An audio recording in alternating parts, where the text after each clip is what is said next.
The Selfish Path to Romance. Download Chapter 1 for free at drkenner.com. And right now we're going to go to the phones and speak with Mary. Mary, welcome to the show. Hello. Hi. What's your question? Well, when I said it, he laughed, so maybe I'll alter it a little bit. Oh, don't do that. Well, I said, how can I tell if I'm an OCD clutterer? But I think it's been confirmed.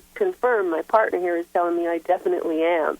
Okay. So I'm trying to decide. I have all these piles around my recliner of mail and information and books. And in my sewing room, I bring things in and stack them up and pile them up. I just have a lot of piles. It's not dirty. It's just cluttered. And my desk is like that at work. So should I go to a psychiatrist and get medication, or should I go to a psychologist to try and figure out what the deep-seated problem is that may be causing it? You can definitely go to a psychologist. I love doing the detective work about myself. I think that you and I could join a club because I've been a clutterer my whole life. Mm-hmm. And what you need to do is look at the ideas underlying your own clutter. What is your reason for clutter?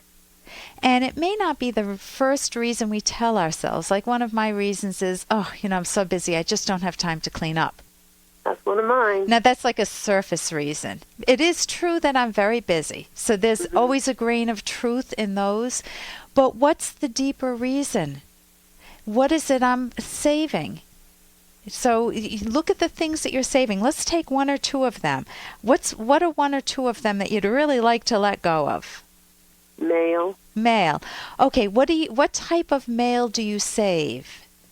I let it all stack up, and once a week I go through it and try to throw out what I can, and then I save some of it thinking I'm going to file it, and then I put it back in the stack at the foot of my chair, and there it is till the next week.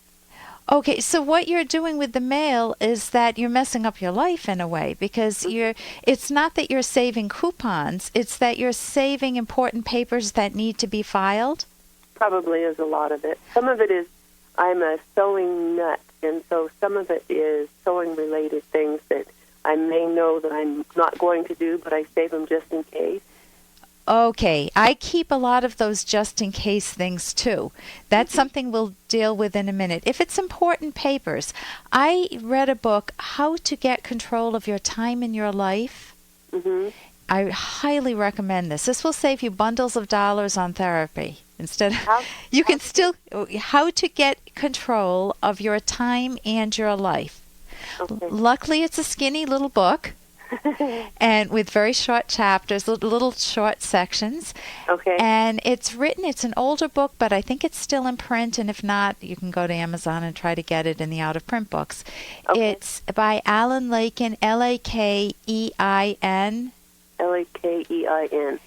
And he talks about the fact that to not be in charge of your time, which is when you're cluttering, when you're collecting a lot of stuff, you're wasting a lot of time. You're going through the papers again, and they're all around you, stuff to do, and you never feel like you own your own life. And then it becomes overwhelming, and you can't face it.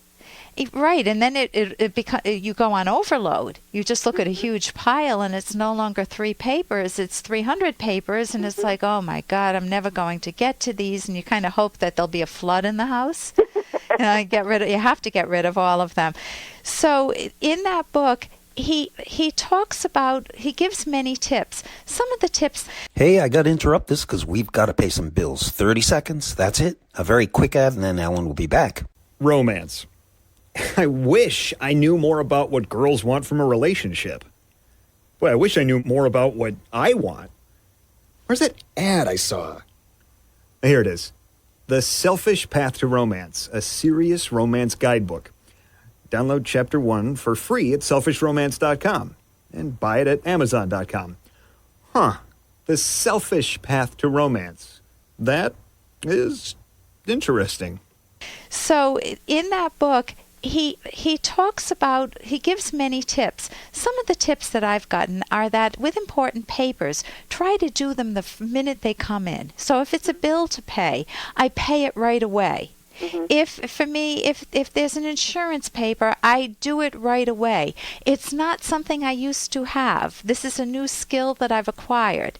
Okay. You have to break through your own resistance. You have a new standing order in your mind, a new rule in your mind, a new helpful, loving rule in your mind that touch this paper only once. Yes. Touch it once. With the ones that you want to save, you need to learn how to prioritize and be selective. I collect lots of articles for radio. How many do you think get on radio? I have no idea. Very few. Very few. So at a certain point, I need to toss. If I need to find out something, where can I go? The Internet. Internet, especially with the Internet. You could find all the sewing tips that you ever wanted, all to your heart's delight. You could spend a weekend by yourself on the Internet looking up sewing tips, correct? This is true. What is your laughter telling you right now about the piles of paper? But they're not really that important.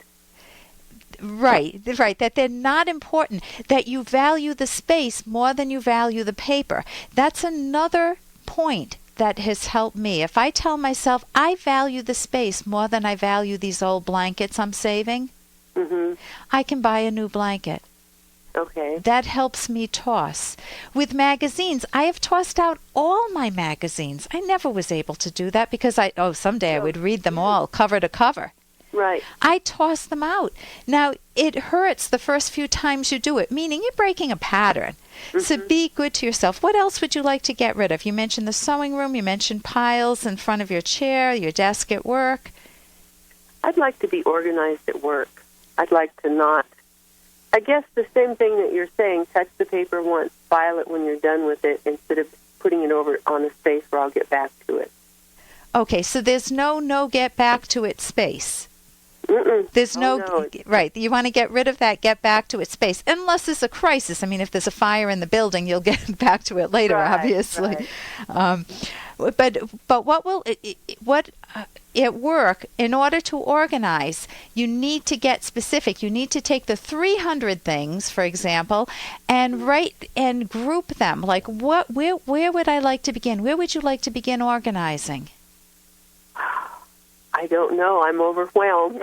Okay, when you're overwhelmed, get paper and pencil and start writing down the areas. Visualize your office. Write down the areas, the left-hand corner of my desk, the pile in the corner, near the coat rack, the bookshelf. You can't do them all at once. So just pick one small bite-sized piece, and that's what you're going to work on. Only commit to 10 minutes to work on that. My guess is you'll work on it longer, but only commit to 10 minutes, and you'll just see remarkable progress. And you can also get therapy help, too, to get to some of the underlying causes of it. But you can still change it without knowing all the details of what caused it in the first place. Thank you so much for your call, Mary. Let me know how things go. All right. Thank you. Bye-bye. Bye-bye. For more Dr. Kenner podcast, go to drkenner.com and please listen to this ad.